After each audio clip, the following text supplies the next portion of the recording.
ஒரு அண்ணன் தம்பிகிட்ட பேசுகிற மாதிரி இல்லை. எனக்கு அது நான் மிஸ் ஆகுது. ஏன்னா நான் வந்து இந்த இடத்துல சொல்லி ஆகணும். ஒரு அண்ணன் தம்பி எனக்கு இப்படி பெரிய இளையராஜான்னு ஒரு அண்ணன் இருக்காருன்னு சொன்னால், அவர் இப்போது சமீப காலமாக இப்படி தான் இருக்கார். போய் உட்காந்தோம்னா இப்படி வந்து பார்ப்பார், சேனட்டை இப்படி உட்காந்துட்டு மேனஸ்கிரிப்டில் எழுதுவார். திங்க் பண்ணி இப்படி எழுதிட்டு பாரு. நான் திங்க் பண்ணி பார்த்துட்டு என்னது அப்படின்னா சேனட்டு எழுதி கொஞ்சம் வச்சு அப்படின்பாரு. இல்லை இன்னொன்று இல்லை ரொம்ப நாளாச்சு பார்த்து போகலான்னு இருந்தேன்னா அந்த எழுதுகிற பேடெல்லாம் அப்படி கீழே வச்சுட்டு எழுந்து நிற்பார். எழுந்து நின்று இப்படி முகத்தை காட்டு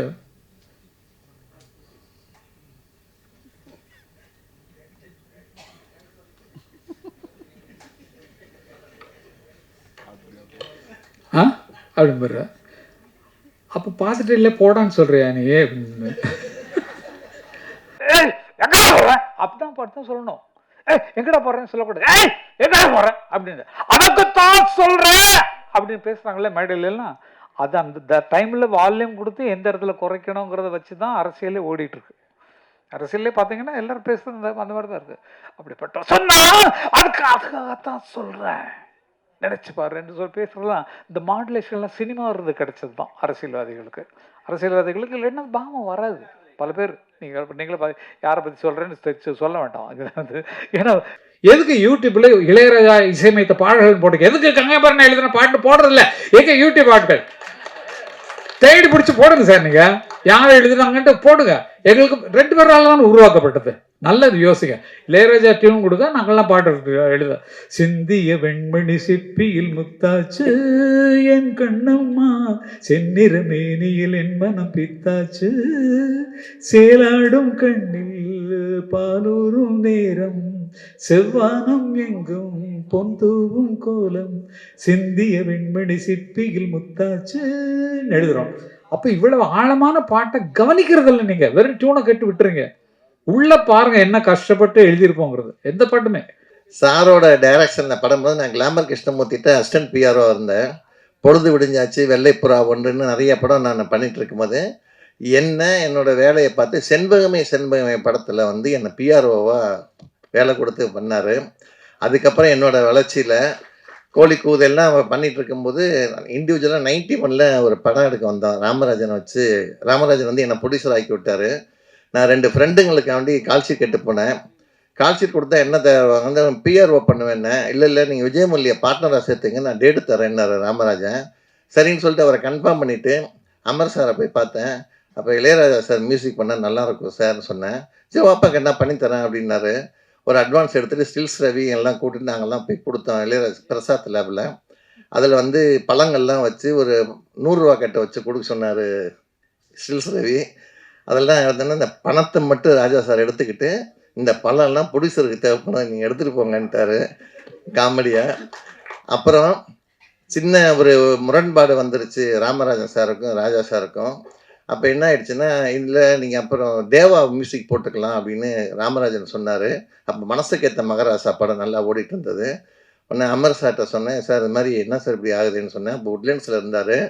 அப்போ சொன்னார், சரி என்ன பண்ணலான்னாரு. இல்லை சார் நாங்கள் அடுத்த படம் பண்ணும்போது மியூசிக் டைரக்டராக ராஜா சாரை போட்டு இந்த பணத்தை யூஸ் பண்ணிக்கிறோன்னா, இங்கே வான்னார் பக்கத்தில் கூப்பிட்டு, என்ன நீ அவ்வளோ பெரிய கோடீஸ்வரனா அப்படின்னாரு அவர். அடுத்த படத்துக்கு இப்போ அட்வான்ஸ் கொடுக்குற அளவுக்கு நீ வேணாம், அண்ணங்கிட்ட அட்வான்ஸ் போனால் திரும்பி வராது, நீ வா நான் உனக்கு வாங்கி தரேன், இந்த படத்துக்கு யூஸ் பண்ணிக்கன்னு சொல்லி முதல்ல அட்வான்ஸை திருப்பி எனக்கு கொடுத்து மறுபடியும் ப்ரொடியூசர் ஆக்கினது இவர் தான். அந்த மில் தொழிலாளி படத்தில் ஒரு டெக்னீஷியன் வந்து கதிரேசனாக எங்கூட வேலை செஞ்சவர். அதான் தெரியும் அவருக்கு அது என்ன நடந்ததுன்ட்டு. ஸோ அது மாதிரி வந்து அந்த காலத்தில் இந்த கிட்டத்தட்ட 30-40 வருஷமாக சார் கூட நான் ட்ராவல் பண்ணிகிட்ருக்கிறேன். எப்பயுமே ஒரு ஃபோன் பண்ணால் அது ரெஸ்பான்சிபிளாக பதில் கொடுக்கறதில்ல சினிமாவில் கொஞ்சம் பேர் தான். அதில் ஏவிஎம் சரவணன், அபிராமி ராமநாதன், அடுத்ததாக கங்கையாமரன் சார் தான். நன்றி. இப்போ அவர் வந்து மருந்து படத்தை பற்றியும் அதில் அவர் எப்படி பாடினதை பற்றியும் அதே மாதிரி பாட்டை வந்து இங்கே நமக்கு ஒரு மீடியாவுக்கு முன்னாடி ஒரு 4 வரி பாடியும் காட்டுவார்னு ஒரு அன்பாக கேட்டுக்கிறேன். எல்லாருக்கும் வணக்கம். எப்போ பேச கூப்பிடுவாங்கன்னு பார்த்தா லாஸ்ட்டில் பேச வச்சு கொஞ்சம் பாயிண்ட்டே இல்லாமல் பண்ணிட்டீங்க. யாரை பற்றி எல்லாரையும் இப்போ இன்ட்ரடியூஸ் பண்ணியாச்சு. எல்லோரும் இந்த படத்தில் யார் யார் முக்கியமானவங்களோ எல்லாத்தையும் இன்ட்ரடியூஸ் பண்ணியாச்சு. மறுபடியும் அவங்க பேர் சொல்லி இவங்க தான் அவங்க, இவங்க தான் இவங்க, இவங்க அப்படிப்பட்ட சூழ்நிலையில் இருக்காங்க, அவர் நடிச்சிருக்காரு, இவர் வந்து மியூசிக் பண்ணிருக்காருன்றதுலாம் சொல்ல தேவையில்லை. எல்லாரையும் உங்களுக்கு ஏற்கனவே அறிமுகமாயிட்டாங்க. எனக்கு ரொம்ப பிடிச்ச விஷயம் என்னென்னா, இந்த சினிமாவுக்கே சம்பந்தமே இல்லாமல் தனியாக இருந்த கலை உலகத்தில் எந்த வித டச்சும் இல்லாமல் இருந்த ஒருவர் நான் எடுக்கணும் படம் எடுக்கணும்னு சொல்லிட்டு என்கிட்ட வந்து கதை சொல்கிறாரு. கதையை கேட்டால் எனக்கு வந்து நல்ல இயல்பாக ரொம்ப அருமையான ஸ்டோரியாக இருந்தது. ஒரு காதலர்களை ஓடிப்போன காதல்களை எப்படி வந்து அவங்க காப்பாற்றுறாங்க, என்ன ஆச்சு, அதற்கு கதையெல்லாம் சொல்லக்கூடாது. அது மாதிரி ஒரு கதையை வந்து சொல்கிறார் அருமைக்குரிய அழகுமலை அவர்கள். நாங்கள் அவங்க ஊர்லேயே ஷூட்டிங் எடுத்திருக்கேன். நான் வந்து யானம்பலம் பக்கத்தில் இருக்கக்கூடிய புத்தக்கடை அந்த பக்கத்துலலாம் இருக்கக்கூடிய ஒரு புதுப்பட்டி என்ற கிராமத்தில் இருக்கிறது. பக்கத்தில் வந்து சக்கரத்தாழ்வார் கோவில் இருக்கும். அந்த கோவிலெல்லாம் நான் பாட்டுகள்லாம் எழுதியிருக்கேன். நிறைய பாட்டு, வில்லு பாட்டுக்காரன், எல்லா படத்துலையுமே அந்த பக்கத்தில் நான் எடுக்கிற ஷூட்டிங்கை ஒவ்வொருத்தருக்குமே கதை வரும்போது அவங்க லொக்கேஷன், வாழ்ந்த லொக்கேஷனாக வந்துடும் அந்த படத்தில். இது இங்கே தானே வாழ்ந்தோம், இங்கே தானே இந்த சம்பவம் நடந்ததுங்கிற மாதிரி அவரும் அதை தேடி வந்திருக்கார். நிஜமாக எனக்கு கதை சொல்லும்போது தெரியாது இவர் தான் டைரக்ட் பண்ண போகிறாருன்னு. கதை சொல்கிறார், நல்லா இருந்தது. அப்போ நீங்கள் ஒரு பாட்டு எழுதி கொடுக்கணுன்னாலும் அதனால சொல்லி பாட்டு எழுதி கொடுத்தாச்சு. அந்த தெற்கு பக்க காற்று அப்படிங்கிற பாட்டு. அப்போ ஒன்றும் சேஞ்செல்லாம் ஒன்றும் சொல்ல. மியூசிக் டைரக்டர் அருமையாக பண்ணிருக்கார். அந்த பாட்டை இப்போ ரெக்கார்ட் பண்ணும்போதே எனக்கு அனுப்புனாங்க. ரொம்ப அருமையான ஒரு மியூசிக் டைரக்டர் ஜான்ஜி, எங்கள் இசையமைப்பாளர். அவருக்கு ரொம்ப ரொம்ப நீங்கள் தான் என்ன வம்பா இருக்கு பாருங்க. ரெக்கார்டிங்கில் பார்த்தது, அதுக்கப்புறம் எங்கே இப்போ தான் பார்க்குறேன். நம்ம அதை அடிக்கடி தொடர்பு கொள்ள இருக்கட்டும். நீங்கள் எத்தனை படம் பண்ணாலும் அதில் கங்கை மரம் எழுதுனா நல்லா இருக்குன்னு சொல்லிட்டு மறுபடியும் கூப்பிடவே இல்லை. நீங்கள் தெற்கு பக்க காத்துங்கிற பாட்டு ரொம்ப அருமையான பாட்டு. நல்ல எல்லாம் டோட்டலாக இன்னைக்கு பார்த்த சாங்ஸ் எல்லாமே ரொம்ப நல்லா இருந்தது, தெளிவாக இருந்தது. மியூசிக்கில் அப்பட்டமாக ரொம்ப அருமையாக உங்கள் மூளைகளை செலுத்தி என்ன வேணுமோ இந்த காலத்துக்கு அதை நீங்கள் பாட்டில் கொடுத்துருக்கீங்க, மியூசிக்கில் கொடுத்துருக்கீங்க, ரீல்கார்டில் கொடுத்ததா சொல்கிறாங்க. சீக்கிரம் படத்தை பார்த்து அதுக்கு ஒரு ரிசல்ட் சொல்லுவேன். நீங்கள் உள்ள மாதிரி ஆட்கள்லாம் வரணும். புதியவர்கள் வரும்போது நீங்கள் உள்ள மாதிரி ஆட்கள்லாம் வரணுங்கிறது எனக்கு மனசில் ஆசை. அதை வந்து கோரியோகிராஃப் பண்ணுறதுக்கு உபயோகித்த நடன மேதை அவர்களுக்கு நான் வந்து ரொம்ப ரொம்ப நன்றி சொல்லணும். எல்லா பாட்டுமே ரொம்ப கிளியராக பண்ணிருக்கிறீங்க. அது மிக சிறப்பாக எடுத்த ஒளிப்பதிவாளருக்கு நான் நன்றி சொல்லணும். ஏன்னா வந்து ஷார்ட்ஸ்லாம் அப்படி இருக்குது, நிறைய எடுத்திருப்பீங்க. அதை அழகாக எடிட் பண்ணி எடிட்டருக்கு பாராட்டுகள் சொல்லணும். நிஜமா ரொம்ப நல்லா இருக்குது. அவங்க ஒர்க்கு அவங்க நல்லா பண்ணிருக்கிறீங்க. ஒரு புதிய படத்திற்கு வரக்கூடிய ஒரு டைரக்டர், தயாரிப்பாளர், நடிகர், அவர் நடிப்பாருன்னு தெரியாது இருக்குது. அதுக்கப்புறம் தான் தெரிஞ்சது. கொண்டுன்னா ரிலீஸ் பண்ணுறாரு. அப்பா நான் அதுதான் பண்ணிருக்கேன்ப்பான்னாரு. பரவாயில்லப்பா அப்படின்னு பார்த்தா இன்றைக்கி பார்த்தா அவர் வந்து இந்த கிராமத்தில் அந்த பக்கத்தில் யாருமே இங்கே மற்றவங்க அரசியல் கட்சி சார்பாக தான் நின்று ஜெயிச்சிருக்காங்க. ஒரு கிராமத்தை இந்த இடத்த வந்து இவரை தவிர வேறு யாருமே இல்லை, இவரை மாதிரி உதவி பண்ணுறவங்களுக்கும் போராடுறதுக்கும் வேறு யாருமே இல்லைங்கிற அளவுக்கு ஊரில் துணிச்சலாக வாழ்ந்து கொண்டிருந்த ஒரு மனிதனை இன்னைக்கு வரைக்கும் வச்சுருக்காங்கன்னு சொன்னால் அது அவருடைய ஆற்றல் தான். நிஜமா அந்த பக்கத்தையே கையில் வச்சிருக்காரு. அந்த மாதிரி கோவக்காரன்னு சொன்னாங்க. இன்னும் அவர் கோவத்தை நான் பார்க்கலை. எத்தனை பேர் அடி வாங்கினீங்களும் தெரியல. சென்றாங்க அடி வாங்கி நல்லா இருக்காமா, நல்லா அடியா, எப்படி நல்லா கொடுத்தாரமா, திருப்தியாக இருந்ததா? ஓகே. ஏங்க எப்படி அடிச்சிங்க கொஞ்சம் காட்டுக்கலாம், கொஞ்சம் ப்ளீஸ் அடிச்சு காட்டுங்க, நாங்கள் பார்க்க நல்லா இருக்கேன். இல்லை நிஜமா. ஓகே கண்ணா, ரொம்ப நன்றிம்மா, ரொம்ப நன்றி. இந்த நிகழ்ச்சி இவங்க 2 பேர் இல்லைன்னா கொஞ்சம் உற்சாகமாக இருந்திருக்குமான்னு தெரியல நமக்கு. இவங்க ரெண்டு பேரும் படத்தில் ஆக்ட் பண்ணிருக்காங்க. இல்லைன்னா நான் எம்டியாக இருந்திருப்போம், ஒரு என்டர்டெயின்மெண்ட் இல்லாமல். என்னது ஒரே ட்ரையாக இருக்கு அப்படிங்கிற மாதிரி நினச்சிருப்போம். அது வந்து அவங்க தலைவரி கோலமாக சாரி இந்த காலத்து ஸ்டைலில் வந்துடுறாங்க. அது அந்த காலத்தில் பெண்கள் நல்ல கூந்தலை முடித்து பூ வச்சு அப்படியே அழகாக வச்சு பெரிய பொட்டு வச்சுலாம் வந்த காலங்கள் அது உண்டு. இப்போ குங்குமம் எங்கேயுமே கிடைக்கிறது கிடையாது. இதுக்கு பூ வைக்கிறதுக்கு பூ கடையெல்லாம் ஆடி போய் கிடக்கு. பூவெல்லாம் யாருமே தலையில் பூ வச்சுக்காம தான் சுற்றிட்டுறோம் பெண்கள் எல்லாமே. காலில் கோலம் போட்ட காலமெல்லாம் போச்சு, எல்லாம் கல்ச்சரே மாறி போச்சு அப்படிங்கிறது உண்மையான ஒன்று. பேரரசுகிட்ட சொல்லணும்னா சமுதாய பிரச்சனைகளை அவங்கங்க வந்து சொல்லக்கூடியதில் மிக பிடித்தமானது நிறைய இருக்குது. பல விஷயங்கள் தயாரிப்பாளர்களுக்கு ஏற்படுகிற கஷ்டம், தேட்டர் கிடைக்காம அலையிறதுக்கான கஷ்டம் எல்லாமே தெரியும். தயாரிப்பாளர்கள் பேசுனதால் ரொம்ப அற்புதமாக இருந்தது. ஆனால் என்ன பண்ணுறது, தேட்டர் கிடைக்கிறது எங்கே போய் கேட்குறதுன்னு தெரியல, எப்படி தேட்டர் அப்ரோச் பண்ணுறதுன்னு தெரியல. புதியவர்கள் வந்தாங்கன்னா அவங்களுக்கு கைடன்ஸ் பண்ணுறதுக்கு நிஜமாக எனக்கு தோன்ற ஒரு ஐடியா என்னன்னு சொன்னால், டைரக்டர்ஸ் யூனியனில் இருக்கீங்க, புது டைரக்டராக வந்திருக்காரு, புது தயாரிப்பாளர் வந்திருக்காரு, தயாரிப்பாளர் சங்கமும் இங்கே இருக்குது, அது நடிகர் சங்கத்துக்கு இப்போ டைரக்டர் யூனியனுக்கு இருக்க, இயக்குனர் சங்கத்துக்கு இருக்கிறவங்களும் இருக்கிறாங்க. ஒரு புதியவர் வந்து படம் எடுக்க வந்தாங்கன்னு சொன்னால் அவங்க படத்தை முதல்ல பார்க்க வேண்டியவர்கள் டைரக்டர்ஸ் யூனியன்லேயும் விநியோகஸ்தர்கள் யூனியன்லேயும் தயாரிப்பாளர்கள் யூனியன்லையும் பார்க்கணும். பார்த்துட்டு இப்படி புதுசாக வந்துருங்க, பரவாயில்லையா, எவ்வளோ ஆச்சு, ஓகே, இது இப்படி போகும் இப்படி போகும்னு ஒரு கைடன்ஸு கொடுத்தீங்கன்னா புதியவர்கள் வர்றதற்கு வாய்ப்பாக இருக்கும்னு நினைக்கிறேன். தயாரிப்பாளர் சங்கம், நடிகர் நமது இயக்குநர்கள் சங்கம், அவங்க தான் ஃபஸ்ட்டு பார்க்கணும். ஃபஸ்ட்டு பார்க்க வேண்டியவங்க அவங்க தான். வாங்க வாங்க வாங்க வாங்க.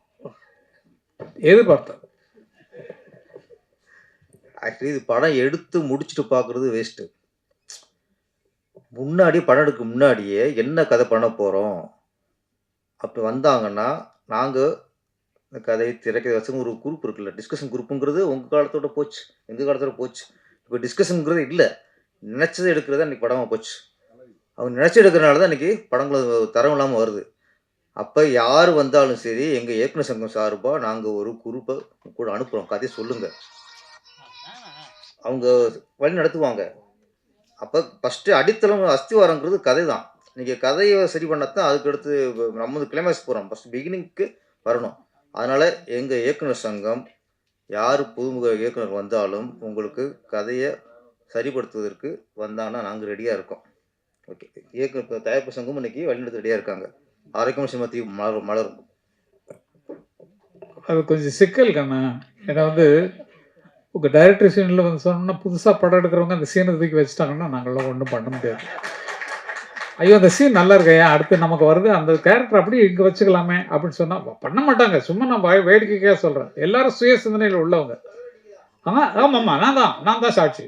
ஏன்னா நல்லா இருந்துச்சுன்னா அந்த படம் லேட்டாக எடுப்பாங்க ஒரு காலில், அந்த சீன் நல்லா இருந்ததில்ல, அதை தூக்கி அந்த இதை நம்ம மாற்றி பண்ணிவிடுவோம். அவங்க கிராமத்தில் எடுத்தாங்களோ 2 பேர் ஓடினாங்கன்னு நம்ம டவுனில் வச்சுக்கோம் அப்படிங்கிற மாதிரி மாறிடலாம். அதனால் அது சரியாக இருக்குமான்னு கொஞ்சம் யோசிங்க. வேற ஒன்றும் சொல்கிறது இல்லை சார், அவ்வளோதான். நிஜமாக சொல்கிறேன், இந்த படத்தை ஃபஸ்ட்டு வந்து அழகுமலை அருமைக்குரிய மூத்த பிள்ளை அவங்க வந்து எடுத்துருக்க இந்த புதிய படத்தை நல்லா எடுத்துருக்கு. டேக்கிங் சைடெலாம் ரொம்ப நல்லா இருக்குது. ஏன்னா எத்தனை பேர் உதவி செஞ்சதில் அது ரொம்ப குளுமையாக அழகாக வந்திருக்குது. புதுமுகங்கள் நடித்திருக்கிறார்கள்ங்கிறத மட்டும்தான் வச்சுருக்காங்களே தவிர மற்றபடி நம்ம எதிர்பார்ப்பு எல்லாமே அந்த படத்தில் இருக்கும். ஏன்னா கதையை கேட்டுக்க கதை நல்லா இருக்குது. ஆகவே இந்த மாதிரி வரக்கூடிய புதிய தயாரிப்பாளர்களுக்கு உதவியாக தயாரிப்பாளர் சங்கம் மூலமாகவே இதை விலைக்கு வாங்கக்கூடிய அளவுக்கு ஆட்கள்லாம் இருக்கிறீங்க. நிஜமா நாங்கள் நீங்களாம் சேர்ந்தீங்கன்னா இந்த மாதிரி படங்களை குறைஞ்ச விலை தான், சிக்கனமாக தான் எடுத்துருக்காங்க. இதை எடுத்து வியாபாரம் பண்ணி அதில் வர லாபத்தை நம்ம தயாரிப்பாளர் சங்கத்துக்கு போட்டு புதிய இயக்குநர்கள் உருவாக்கலாம். அது அவங்களும் சரி இவங்களும் சரி எல்லாம் சேர்ந்து. ஏன்னா இது ஒரு ஐடியாவாக தான் சொல்லணும். ஏதாவது ஒன்று கோர்த்து வேணும் இல்லையா நம்ம. இல்லை ஐடியா வேறு ஒன்றும் தோணல் சார். அதாவது புதுசாக படம் எடுக்கிறவங்க தவிக்கிற தவி பார்த்தா ரொம்ப கஷ்டமாக இருக்குது. டிவிக்கு விற்கிறதுக்கு பாடுபடுறாங்க, ஓடிடிக்கு போகிறதுக்கு கஷ்டப்படுறாங்க, எல்லாமே இருக்குது. அப்புக்குட்டியில் நடித்த படம் போய் நேஷ்னல் அவார்டு வாங்கி அவர் வந்து பெரிய ஆர்டிஸ்ட், சும்மா சாதாரணமாக உட்காந்துருக்காரு. அவர் நேஷ்னல் அவார்டு போய் வாங்கியிருக்காரு. நேஷ்னல் அவார்டு கமிட்டியில் போய் சிபாரிசு பண்ணுறது பேசுகிறதுங்கிறது எவ்வளோ கஷ்டம்னு நேஷ்னல் அவார்டு கமிட்டியில் இருக்கிற எனக்கு தெரியும். ரொம்ப கஷ்டம். அந்த மாதிரி இடங்கள்ல வந்து மீறி வந்திருக்காங்கன்னு சொன்னால் அவர்களுடைய திறமையினால் வந்திருக்காங்க. அது மாதிரி இது நேஷ்னல் அவார்டு வரலன்னா கூட பரவாயில்ல, நம்ம தமிழ்நாட்டு அவார்டு நிச்சயமாக கிடைக்கணும். அதேமாரி ஒரு மொழி படம் தான் எடுத்துருக்காங்க. இது தமிழில் மட்டும்தான் எடுத்துருக்காங்க. பல மொழிகள் எடுத்திருந்தால் இங்கே கொஞ்சம் அங்கே கொஞ்சம் போட்டு அவங்களுக்கு செலவு கம்மி தான். அவங்க எடுத்த படமே செலவு கம்மியான படம் தான். அவங்களுக்கு போட்டது முதல்ல வரணும்னா அது இன்னும் விளம்பரத்துக்கு சேர்க்கணும். படத்தை எவ்வளோ விளம்பரம் பண்ண போகிறோம், இப்போ எத்தனை பிஆர்ஓஸ் நம்ம கவனிக்க போகிறோம்ல. அவங்க கவனிக்கலைனாலும் அவங்க வந்து இருக்கிறத எழுதிடுவாங்க. வேண்டியவங்களுக்கு நல்லா தான் எழுதுவீங்க. நம்ம ப்ரெஸ்ஸை சொல்லணும்னா அவ்வளோ தூரம் எல்லாத்துக்கும் ஊக்கப்படுத்துறதுக்கு, புதியவர்களை ஊக்கப்படுத்துறதுக்கு காத்திருக்கிறாங்கிறது. மியூசிக்கை பொறுத்த வரைக்கும் எந்த வித குறையும் சொல்ல முடியாது. ஆர்கஸ்ட்ரேஷன் பிரமாதமாக இருக்குது.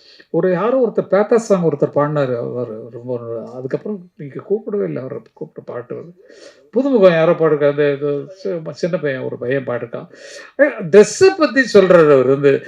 என்னங்க அவங்கவுங்க எப்போ வயசானவுடனே எப்படிதான் நம்ம வந்து இந்த மாற்றிக்கிறதுங்கிறதுக்காக எல்லாரும் பாடுவாங்க. நான் நினச்சிருந்தேன், இங்கே பாருங்க, எனக்கு தாடி மட்டும்தான் நினச்சிருக்கு, தலையில் எங்கே நிறைய இருக்கா பார்த்தீங்களா?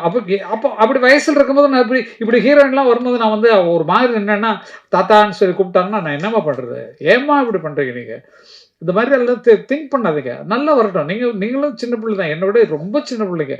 நிஜமாவே இங்கே இருக்கிறதுலேயே வயசில் மூத்தவன் நான் தான் நினைக்கிறேன். ஆனால் வயசில் இளமையாக தெரிகிறது நான் தான் நினைக்கிறேன். நான் கொஞ்சம் நீங்களா சொல்லுங்க சார், நீங்களா சொல்லுங்க. ஓகே பாருங்க, இதுக்கெல்லாம் இது வேணும். இப்போ வந்து நம்ம வயசானவங்க நடிக்க வச்சிருக்காங்க ஒரு படத்தில், இந்த லெனின் பாண்டியன் அப்படிங்கிற சத்யஜோதி ஃபிலிம்ஸ். நாங்கள்லாம் ஆரம்பத்துலேருந்து ஃப்ரெண்ட்ஸ். அவர் சத்யா மூவிஸில் இருந்துள்ளது எல்லாத்துக்குமே நானும் தியாகராஜனும் நாங்கள் ராம்குமாரும் ரொம்ப திக்கஸ்ட் ஃப்ரெண்ட்ஸு. அவங்க வந்து இந்த நான் நடிக்க போகிற படத்துக்கு வந்து லெனின் பாண்டியன் நடிச்சிட்டு இருக்கிற படம் முடிஞ்சு போச்சு, ரீ ரெக்கார்டிங் பண்ணிட்டாங்க, அண்ணன் மியூசிக் பண்ணி பாட்டெல்லாம் போட்டிருக்காங்க. அதில் வந்து வயசான கேரக்டராக எனக்கு கொடுத்தாங்க, ரொம்ப வயசான மாதிரி கொடுத்தாங்க. அதில் ஆமாம் ரொம்ப ரொம்ப ஓல்டு கெட்டப்பில் நடிக்க வேண்டியிருந்தது. அதனால் தலையும் நிறைய வெள்ளையெல்லாம் அடித்து அந்த வெள்ளை தான் இப்படி இருக்குது, நான் எடுத்தோன்னே சேவ் பண்ணால் கொஞ்சம் நல்லா இருக்கும். அது மாதிரி இளமையாக வந்தோடனே யார் ஜோடின்னு நான் ஏன்னா இது பாரதி ராஜா அண்ணனுக்கு சொன்னப்பட்ட கதை. இந்த கதை என்னோட கேரக்டர், நான் ஆக்ட் பண்ணுற கேரக்டர் வந்து பாரதி ராஜா அண்ணா நடிக்கிறதுக்காக பண்ணது. அப்போ தான் அவருக்கு உடம்பு சரியில்லாமல் போனதுனால அவரால் நடிக்க முடியலன்னா பாரதி ராஜாவுக்கு அப்புறம் யார் இருக்கா அப்படின்னு திங்க் பண்ண திரையுலகத்தில் என்ன தவிர வேற யாருமே இல்லை, யாருமே இல்லை. அந்த வயசுல வேற யாருமே இல்லை. அதான் சொல்றீங்க. அவர் அறிவு என்ன, அவர் ஆற்றல் என்ன, ரொம்ப கஷ்டமா இருக்கு. அவர் இப்போ இருக்கிற மனநிலை பார்த்தா அது ரொம்ப கஷ்டமா இருக்கு. என்ன பண்றது, அது யாராலையும் தடுக்க முடியாது. என்ன நடக்குதோ அந்த நடக்கிறதை ஏற்றுக்கொண்டு தான் ஆக வேண்டும் அப்படிங்கிறது.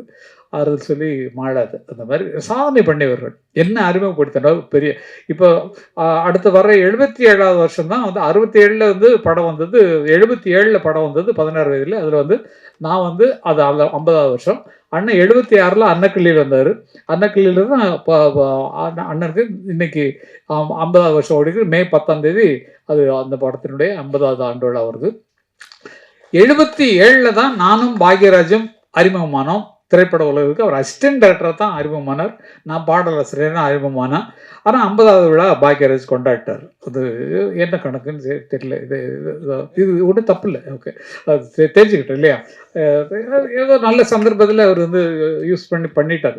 அதனால் ஆனால் 50 வந்து வயசு ஆகலை அந்த படத்துக்கு வந்து. நாங்கள் அடுத்த வருஷம் தான் 77 கொண்டாட போகிறோம்.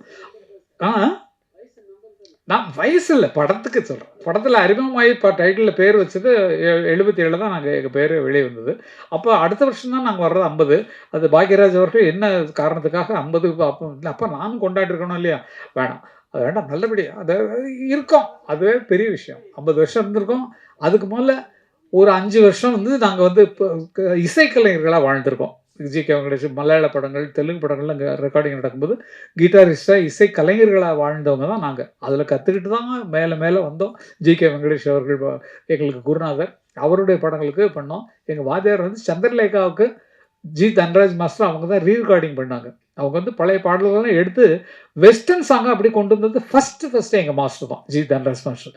மல்லிகை பூஜாதி ரோஜா முல்லைப்பூ வேடுமா தொட்டாலும் கைமணக்கும் பூவும் பட்டான ரோஜா பூவும் கதம்பம் வேடுமா தர தர தரரத்தா தத்தா தரரா. இப்படி டிஃப்ரெண்ட்டாக கொடுத்தது சந்திரலேகா ரீ ரெக்கார்டிங் போய் பாருங்க. சந்திரலேகாவுக்கு ரீ ரெக்கார்டிங் பண்ணது எங்கள் மாஸ்டர் தான். அப்படி இங்கிலீஷ் படம் பார்த்த மாதிரி இருக்கும் அந்த டைமில் அந்த ஆர்கஸ்ட்ரா வச்சு. அதனால தான் அண்ணன் வந்து இங்கே வெஸ்டர்ன் மியூசிக்கை கற்றுக்கிட்டு இன்றைக்கி உலகமெல்லாம் போற்றக்கூடிய ஒரு பயங்கரமான சிம்பனி எழுதி உலகமெல்லாம் சுற்றிக்கிட்டு இருக்கோம். எல்லா நாடுகள்லேயும் அவர் சிம்பனி நடக்க போகுது. பண்ணியாச்சு, துபாயில் பண்ணியாச்சு, அமெரிக்காவில் பண்ணியாச்சு, லண்டனில் பண்ணியாச்சு. இந்த மாதிரி உலகம் சுற்றக்கூடிய அளவுக்கு சிந்தனைகளை பெருசாக்கிட்டார் அவர். அவருடைய இப்பெல்லாம் அவரை பார்த்தா ஒரு அண்ணன் தம்பிகிட்ட பேசுகிற மாதிரியே இல்லை. எனக்கு அது நான் மிஸ் ஆகுது. ஏன்னா நான் வந்து இந்த இடத்துல சொல்லி ஆகணும். ஒரு அண்ணன் தம்பி எனக்கு இப்படி பெரிய இளையராஜான்னு ஒரு அண்ணன் இருக்காருன்னு சொன்னால், அவர் இப்போது சமீப காலமாக இப்படி தான் இருக்கார்.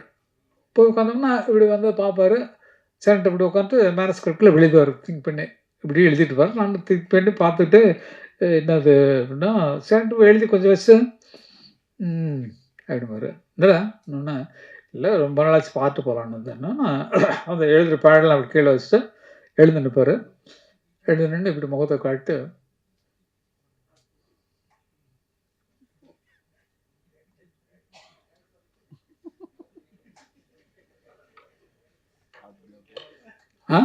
அப்படின்னு அப்போ பார்த்துட்டு இல்லை போடான்னு சொல்றியா நீ அப்படின்னு பார்க்க வந்தேன்னு சொன்னேன், சுற்றி காட்டு பார்த்துட்டு இல்லை அப்படிங்கிற மாதிரி. இது வந்து சந்தோஷமாக இருந்தது. அண்ணன் வந்து நமக்குள்ள ரெஸ்பாண்ட் பண்ணுறாரு அப்படிங்கிறது. சில நேரங்களில் அவர் பேசலைன்னா ரொம்ப மனசு கஷ்டமாக இருக்கும். அவர் அந்த மாதிரி மாறிட்டார். சதா சர்வகாலம் நாங்கள்லாம் ஆரம்பத்தில் 120 படம் வரைக்கும் அண்ணனோட அசிஸ்டன்ட் உட்காந்து ஒரு பாடல்கள் நானும் ஞாபகப்படுத்தி 2 பேரும் தான் பாடிட்டு இருக்கோம். நான் தான் கிட்டாரிஸ்ட்டு, அவர் வந்து பியானோவில் வாசிப்பார். வீட்டில் உட்காந்து சாங் கம்போஸ் பண்ணுறது நாங்கள் 2 பேர் தான் உட்காந்து பண்ணுவோம். ஏன்னா இப்படி வச்சுக்கலாம் வேணாம், அப்படி தரத்தாரே தருத்தீரதானா அது பாட்டாக வந்துடும் உங்களுக்கு. அந்த மாதிரி 2 பேரும் உழைச்சி எங்கள் அண்ணன் இந்த பாவல பிரதர்ஸுங்கிற பேரில் வந்து நாங்கள் கஷ்டப்பட்டு வரணும்னு சொல்லி தான் மனசில் வந்தோம். அதே மாதிரி வளர்ந்தோம். ஆனால் அவர் வந்து எதுலேயுமே மியூசிக்கை தவிர வேறு எதுலேயுமே பற்று இல்லை. சாப்பாடு சரியாக சாப்பிட மாட்டார். காலைல டிஃபன் அவர் கூட சாப்பிட்டார் 2 இட்லி, அவ்வளோதான். மத்தியானம் அவர் கூட வீட்டுக்கு சாப்பிட போனால் சப்புன்றுங்க, என்னடா இது உரப்பும் இல்லை உப்பும் இல்லை, என்னென்ன எப்படி என்னென்ன இப்படி என்ன என்ன என்ன பாரு இல்லை, இவ்வளோ கம்மியாக உப்பு சாப்பிட்றது ஒன்றும் இது டேஸ்டே இல்லை. என்ன வேணுமோ கொடுத்த பெப்பர் சால்ட் போடுங்க, இந்த உப்பு எடுத்து கொட்டிக்கோ, அவ்வளோதான். எது பிடிச்சது அதே சாதம் தான் அது அப்படிம்பாரு. அவர் தனிமையை யோசித்து நம்ம கேட்டோம்னா அதை கூட அவர் சாதாரணமாக எடுத்துக்கிறார். அளவுக்கு வளர்ந்துருக்காருன்னா அது சதா சர்வகாலமும் இசையை தவிர வேறு ஒன்றுமே. என் நினைவும் கனவும் இசையே, இசை இருந்தால் மரணமே அவர் எழுதின பாட்டு தான். அந்த பாட்டு மேலேயே வாழ்ந்துட்டு இருக்காரு நினைக்கும் போது எவ்வளவு பெருமைக்குரிய பிறவி எங்களுக்கு கிடைச்சிருக்கு, எனக்கு கிடைச்சிருக்கு. எனக்கு தான், ஏன்னா எனக்கு அண்ணன் இல்லைன்னா அந்த அறிவு அவருக்கு வந்திருக்குமா? அப்படியா? ஆமா சார், யாரும் கூப்பிடல சார். படம் இட்டு அப்போ ப்ரொடியூசர் சொல்லுங்க சார், கங்கைபுரம் போடுங்க. எதுக்கு அவர் வந்து இவரை போட்டாரு? நான் அவ்வளோ பக்கத்தில் அவங்க அப்பா மாதிரி பக்கத்தில் இருக்க என்ன வந்து மியூசிக் போடல, இவரே போடல. இல்லை இல்லைப்பா, அது இல்லை. நிஜமாவே யாரா இருக்குன்னு ஒரு குறிப்பிட்ட காலம் இருக்கு. இப்போ அண்ணன் பண்ற படமெல்லாம் ரஜினி படம் பண்றாரா, இப்போ கமல் படம் பண்றாரா, என்ன படம் பண்றாரு? இல்லை, அவருக்கு கிடைச்சது யார் அவர் விரும்பி போறாங்களோ அதை பண்ணுவார். அது ஆர்டிஸ்ட் கேட்குறதில்ல, கதை சொல்லுவாங்க. ஐயா நீங்கள் பண்ணி கொடுத்தா நல்லாயிருக்கும், இப்படி தானே பேசுகிறாங்க. போய் அவர்கிட்ட வேலை கேட்குறதே பயம். கேட்டோன்னா சரி கதை சொல்லுங்க, சரி ஓ பண்ணிக்கலாம் அப்படின்னு சொல்லிட்டு பாட்டு போட்டாருன்னா பாட்டு ஃபிக்ஸ்டு. வழி நெடுக காட்டு மல்லி வாசம் போ மாறலி தாரா திரர தாரர எவ்வளவு மயக்கிட்டு பாருங்க. அந்த மாதிரி இப்பவும் மயக்கக்கூடிய இசை ஒரு கைவசம் இருக்கு. ஆனால் அவரை போய் அப்ரோச் பண்றதுக்கு தள்ளி நிற்கிறார், வேற ஒண்ணு கிடையாது. எல்லாருக்கும் ஆசை இருக்கு, அவரோட படம் பண்ணணும்னு ஆசை இருக்கு, போனா என்ன ஆகுமோ அப்படிங்கிற பயம் இருக்கு. ஆனால் அந்த ஞானம்ங்கிறது இன்னைக்கு வரைக்கும் ஒரு டிராப் கூட குறையில, மேலே ஏறிட்டு தான் போகுது. இப்போ 2வது சிம்பனி எழுதிட்டு இருக்காரு. அது கூடிய சீக்கிரம் ரெக்கார்டிங்கு நான் சொல்லியிருக்கேன். நான் இந்த தரம் நான் சிம்பனி அங்கே வாசிக்கும் போது நான் வருவேன் அப்படின்ற மாதிரி சொல்லி இப்போவே அட்வான்ஸ் புக்கிங் பண்ணிட்டேன். அது மாதிரி அதெல்லாம் பார்க்கறதுலாம் பெரிய கொடுப்பனே. என்ன மாதிரி கொடுத்து வச்ச ஆட்கள் யாருமே கிடையாது. பாரதி ராஜான்னு ஒருத்தர், அவருக்கு நாடகத்துக்கு நான் பாட்டு ஊரில் எழுதின காரணத்தினால அவர் திரைப்படத்துக்கு வரும்போது அந்த அண்ணன் டியூன் பண்ணுவாங்க.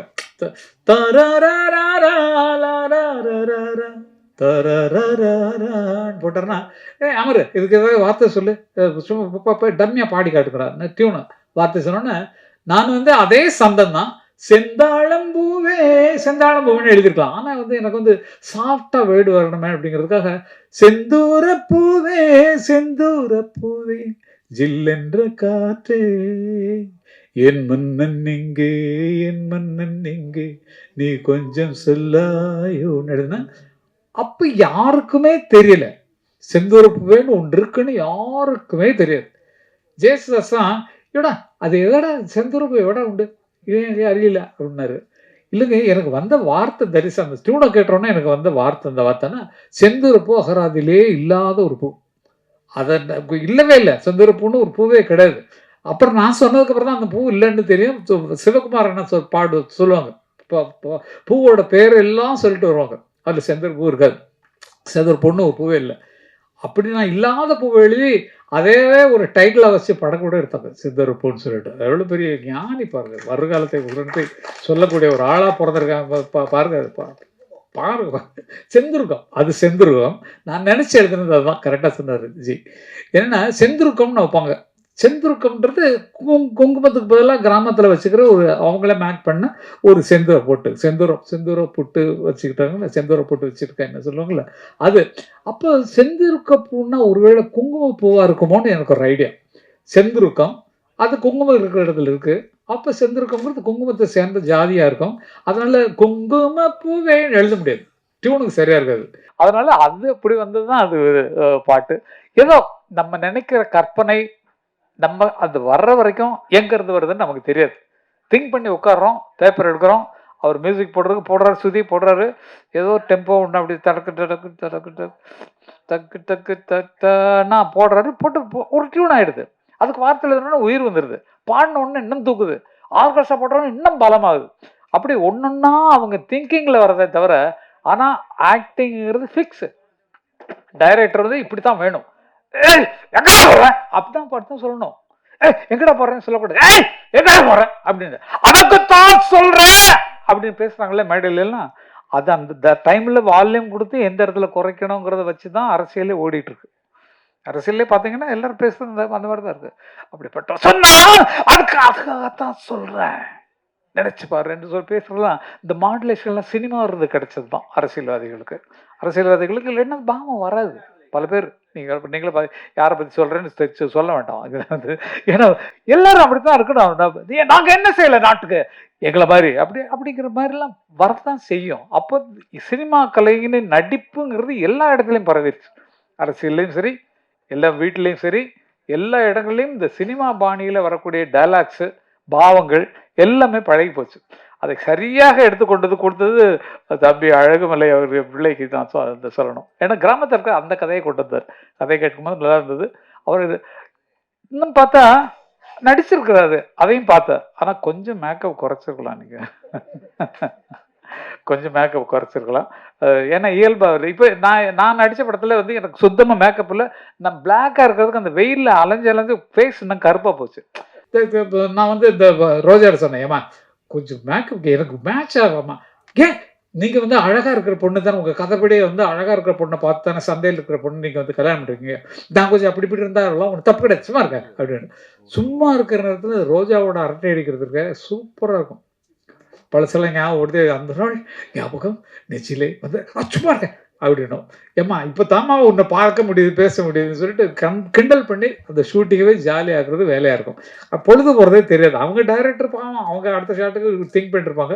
ஆர்டிஸ்ட் அப்படி தான் இருப்பாங்க. இப்படி நீங்கள் இருந்த மாதிரி இருக்கும், நீங்கள் எப்படி இருந்தீங்களோ அது மாதிரி தான் அவங்க இருப்பாங்க. நீங்கள் ஷார்ட்டை பிடிச்சோன்னா அவங்களுக்கு வேலை முடிச்சிடும், நீங்கள் ஜாலியாக மற்றவங்களோட பேசிகிட்டு இருப்பீங்க. ஆனால் அவங்களுக்கு அடுத்த ஷார்ட்டு மேலே ஞாபகம் இருக்கும், அடுத்த டைலாக் மேலே ஞாபகம் இருக்கும், அடுத்த கதைக்கு லிங்க் எப்படி கொண்டு போகிறது, இந்த சீன்லேருந்து கட் பண்ணி எந்த சீனுக்கு போகிறோங்கிற ஐடியாவிலேயே அவங்க ஃபுல் பிக்சரை எடுத்துகிட்டு இருப்பாங்க.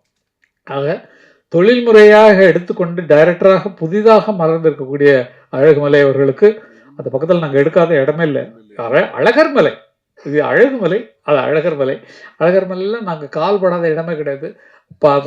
நிறைய சீன்ஸ் அங்கேயே எடுத்திருப்போம். இந்த மான் சொந்த மானில் வந்து அந்த படியில் இறங்கி வருவாங்களே, அதெல்லாம் அழகர் மலையில் இருந்து மேலே இடங்கள் எங்கே அதான் சொல்ல வந்தேன்னு. ஒவ்வொருத்தர் வாழ்ந்த இடத்துல வர்ற கதை வரும்போது அவங்க ஊர் தான் ஞாபகம் வரும், அவங்க தெருவு தான் ஞாபகம் வரும், அங்கே நடந்த சம்பவங்கள் தான் ஞாபகம் வருங்கிறது இந்த படத்தின் மூலமாக நிரூபிச்சிருக்காங்க. என்னுடைய வேண்டுகோள் என்னன்னா, இந்த மாதிரி புதிய கலைஞர்கள், புதிய தயாரிப்பாளர்கள், புதிய இயக்குநர்கள் ஒன்றாக வரும்போது அவர்களுக்கு ஆதரவு கொடுப்பதற்காக நமது சங்கங்கள் நிச்சயமாக முன்வர வேண்டும். முதல் ஒரு விண்ணப்பமாக இந்த படத்தை தயாரிப்பாளர்கள் சங்கம் பார்க்கணும். பார்த்துட்டு அவங்களுக்கு தியேட்டர் வாங்கி கொடுங்க. எங்கே வாங்கணுங்கிறது உங்களுக்கு தெரியும். ஏன்னா வந்து நீங்கள் பார்க்கணும், நீங்கள் பார்த்துட்டு அவங்களுக்கு என்ன ஹெல்ப் பண்ண முடியுங்கிறத பார்க்கணும். அதே மாதிரி டைரக்டர் சீனில் முதல்ல கதை கேட்காதீங்க ப்ளீஸ். ஏன்னா வந்து என்ன மாதிரி ஆட்கள் கேட்டோம்னா அது வந்து அது தூக்கி நல்ல சீன்லாம் முன்னாலேயே ரிலீஸ் ஆகிற படத்தில் வச்சுருவோம். அதனால் அதை மட்டும் கொஞ்சம் அப்படி விலைக்கு வச்சுட்டு, மற்றபடி முழு படத்தையும் நீங்கள் பார்த்த தயாரிப்பாளர்கள் ஒரு புதிய ரூலாக கூட நீங்கள் சேர்க்கலாம். அடுத்த மீட்டிங்கில் சொல்லி இந்த மாதிரி பல பேர் வர்றாங்க, நல்ல திறமைசாலிகள் வெளியே கொண்டு வர முடியல, அதனால் நம்ம ஹெல்ப் பண்ணலாம்னு சொல்லிட்டு டிஸ்ட்ரிபியூட்டர் நீங்கள் பிடிக்கணும்.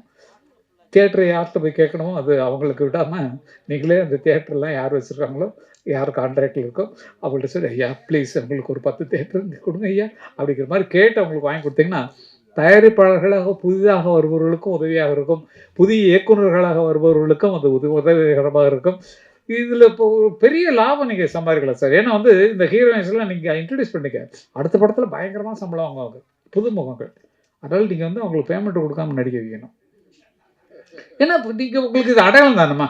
இதுக்கப்புறம் வந்து நெக்ஸ்ட் இதுக்கு எவ்வளோ வாங்கினா, உங்கள் அம்மா எவ்வளோ அக்கறையாக இருந்தாங்க உங்கள் மேலே, நான் பார்த்துட்டேன் சைடில். நீங்கள் அங்கே பேசிட்டு இருக்கே அப்படின்றாங்க. அப்படி இது அம்மாக்கள் வந்து அவங்களை காவல் காத்து அப்படி கொண்டு வர்றாங்க ஜம்முன்னு. நிஜமாவே எனக்கு அது சந்தோஷமா இருந்தது. புள்ள மேல எவ்வளோ அக்கறை அப்படிங்கிறது. அப்படிதான் இருக்கணும்.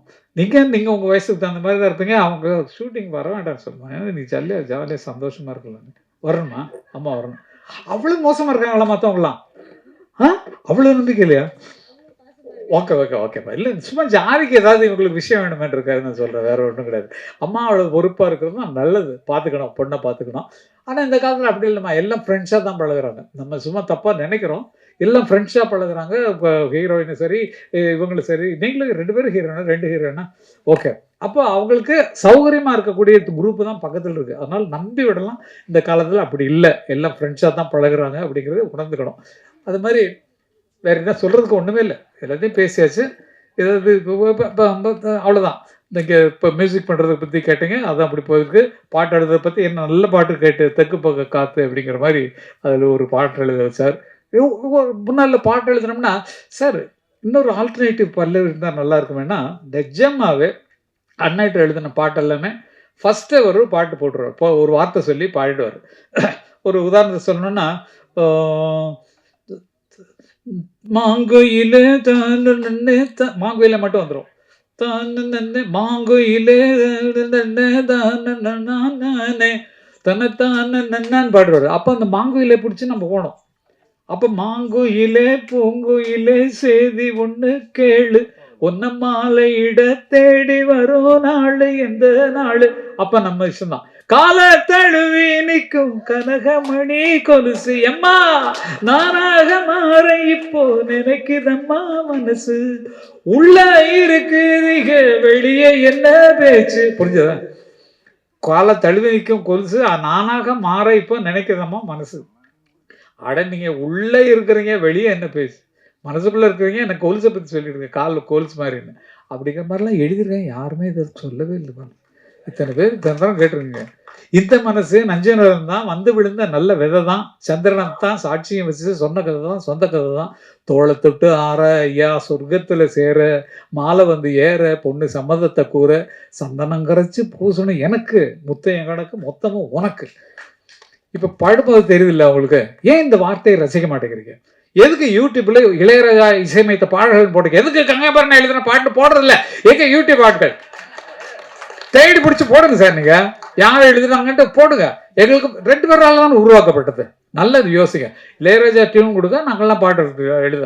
சிந்திய வெண்மணி சிப்பியில் முத்தாச்சு என் கண்ணம்மா, செந்நிற மேனியில் என் மனம் பித்தாச்சு, சேலாடும் கண்ணில் பாலூரும் நேரம், செவ்வானம் எங்கும் பொந்தூவும் கோலம், சிந்திய வெண்மணி சிப்பியில் முத்தாச்சு எழுதுறோம். அப்ப இவ்வளவு ஆழமான பாட்டை கவனிக்கிறது இல்லை. நீங்க வெறும் டியூனை கேட்டு விட்டுருங்க. உள்ள பாருங்க என்ன கஷ்டப்பட்டு எழுதியிருப்போங்கிறது. எந்த பாட்டுமே பார்க்கும்போது தான் கேட்கும்போது தான் தெரியுது. இப்பதான் கேட்குறேன் அதிகமான பாட்டு. என்னோட பாட்டு கேட்கும்போது தான் பரவாயில்லையே, நம்ம நல்லா நான் இலக்கணம் இலக்கியம் படிக்காதவன். இலக்கணம் ஒரு 8வது வகுப்பு தாண்டல. இளையராஜாவும் 8th ஸ்டாண்டர்டு, பாரதிராஜாவும் 8th ஸ்டாண்டர்டு, நானே 8th ஸ்டாண்டர்டு. அதுக்கு மேல படிப்பு ஏறல, பிடிக்கல. எங்க அண்ணன்லாம் எங்க அண்ணன் பாவல வரதராஜன், பாஸ்கரனா, ராஜா 3 பேரும் சேர்ந்து, ஏய் நம்ம வீட்டுல ஒரு ஆள் படிச்சவங்களா இருக்கணும்ப்பா, நீ வந்து தயவுசெய்து நீ படிப்பை கண்டினியூ பண்ணனா, நான் வந்து இல்ல எனக்கு பாட்டு தான் வேணும், எனக்கு படிப்பு வேணான்னு சொல்லிட்டு அண்ணன் கச்சேரியில் போய் பாண்டுவேன். எங்க அண்ணன் வந்து கிரியேட் பண்ணவர். எங்க அண்ணன் பாவல வரதராஜன் இல்லைன்னா நாங்கள்லாம் ஒன்றும் சத்தியமா வந்திருக்க முடியாது. ஏன்னா அவர் தான் எங்களுக்கு பாட்டு எழுத சொல்லி கொடுத்தார், பாட்டு பாட சொல்லி கொடுத்தார், கதை எழுத சொல்லி கொடுத்தார். அது இல்லைன்னா எங்களுக்கு நாங்கள் இவ்வளவு பெருசா வந்திருக்க முடியாது. எங்க அண்ணன் ஃபாலோ பண்ணி தான் நாங்கள்லாம் வந்தோம். எங்க அண்ணன் போட்டெல்லாம் அருமையான பாட்டுகள். அப்போ வந்து பால் இருக்கும் பழம் இருக்கும் பசி, பால் இருக்கும் பழம் இருக்கும் பசி இருக்காது, பஞ்சனையில் காற்று வரும் தூக்கம் வராது அப்படின்னு இருக்கோம். எங்க அண்ணன் என்ன பண்ணுவாங்க, 7 ஜனங்கள் உட்காந்து கேட்டிருப்பாங்க கம்யூனிஸ்ட் கட்சி கச்சேரியில். அதுல அந்த டியூன்ல எழுதுவாங்க, நான் அதை பாடுவேன். அப்போ வாய்ஸ் சின்ன குழந்தையா இருக்கனால ஒரு பெண் குரல் மாதிரி இருக்கும். ஏர் பிடிக்கும் உழவனுக்கு நிலம் இருக்காது, எந்திரமாய் உழைத்திடுவான் பலன் இருக்காது, கட்டிடங்கள் உயர்த்திடுவான் கலையழகோடு, ராவில் கண்ணுறங்க தனது சொந்த வீடு இருக்காது, தறி பிடித்தே உடை குவிப்பான் சாயம் விடாது, நொந்த தனதுடலை மறைக்க நல்ல துணை இருக்காது. ஓஹோ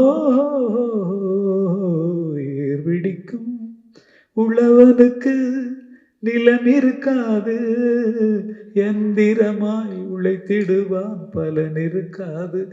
மாற்று கருத்துல கொண்டு வந்து எங்க அண்ணன் தான். இது ஏழை மக்கள் பார்த்துட்டு கண்ணீர் வெடிப்பாங்க. அவங்க நிலைமை ஆமையா நம்ம இப்படி இருக்கோம் அப்படின்னு சொல்லி சிந்தனையை கொண்டு வந்தவர் எங்க அண்ணன் பட்டுக்கோட்டை கல்யாணஸ்தலம் தான்.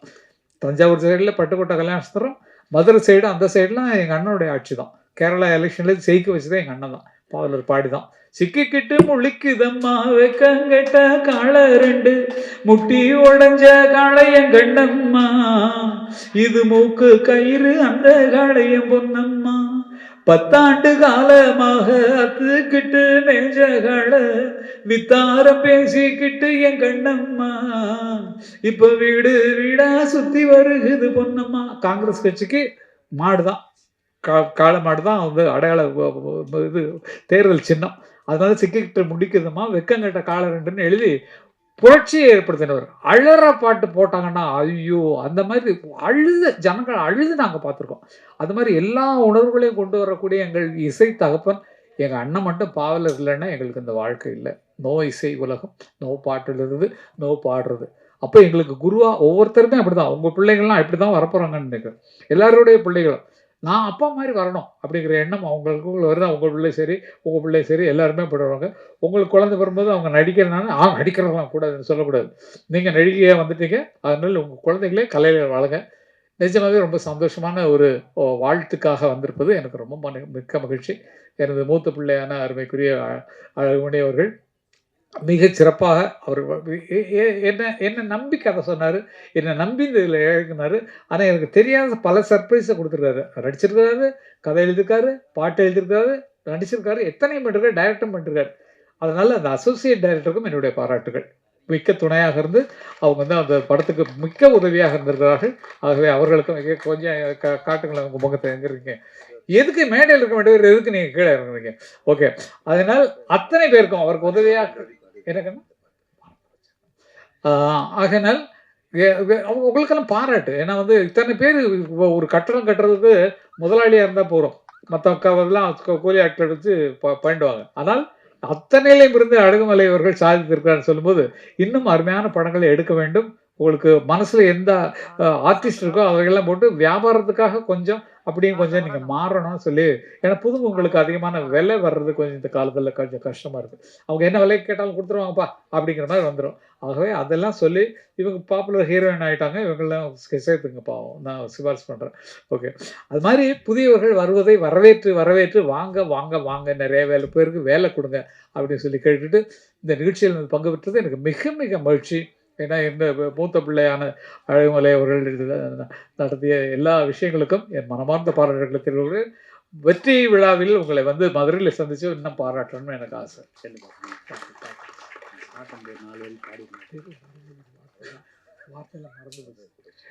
ஏன்னா இந்த படத்தின் பாட அந்த இது என்ன குழந்தை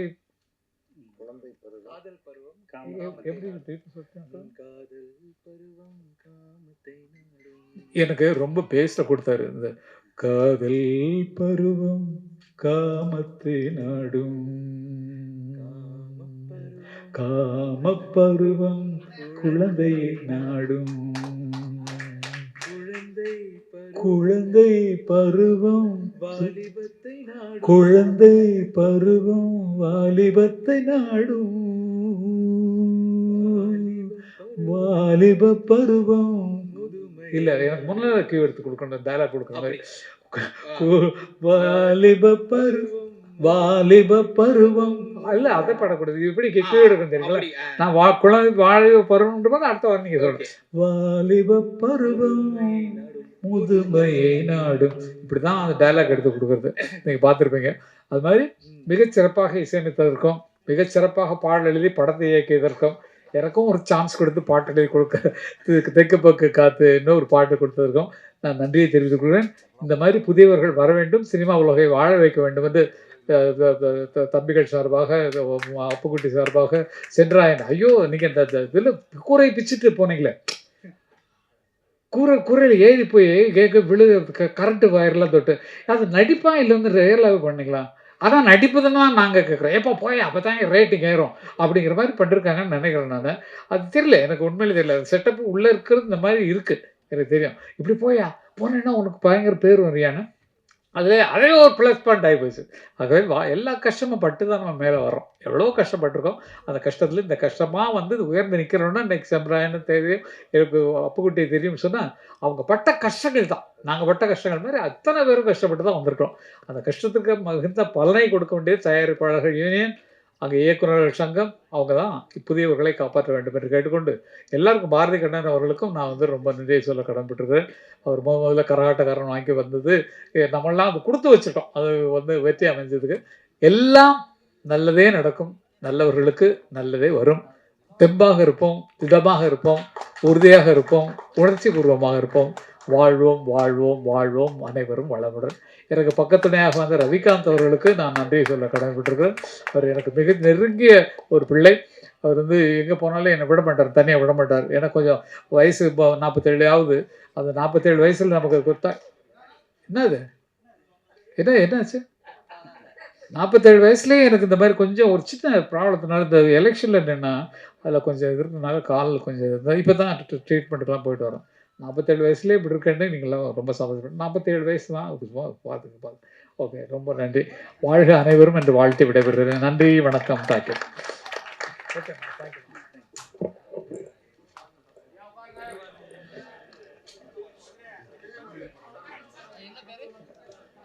கருணாகரன் அவர்கள் இப்பொழுது பேரரசு சார் அவர்களுக்கு சால்வை அணிப்பார்.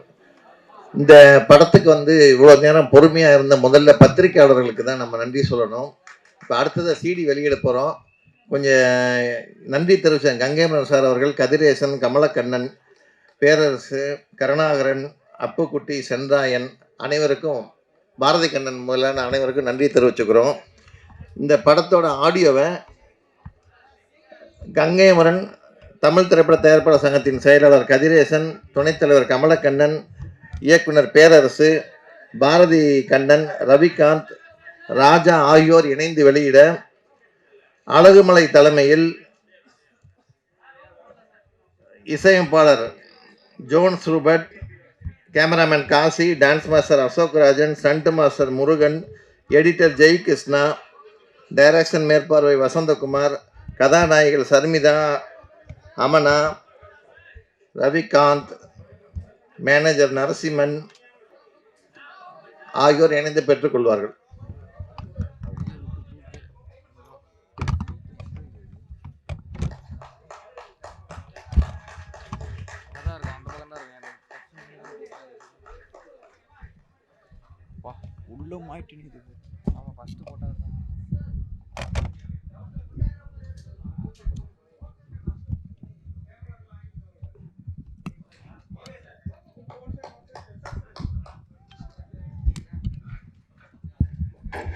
மீண்டும் ஒருவரை அனைவருக்கும் நன்றி.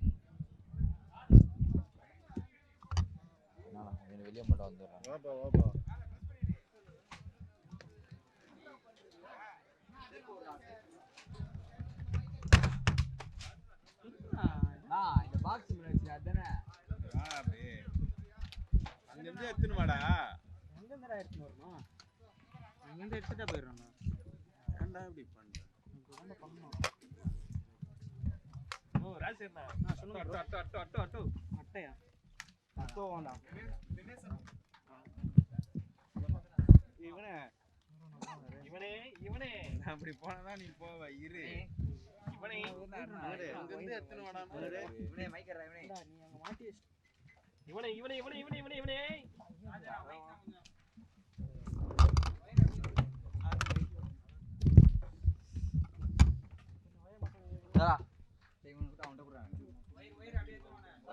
முடியாது, கீழே போட்டேன் பாரு, சுத்தி கொடுக்காடா.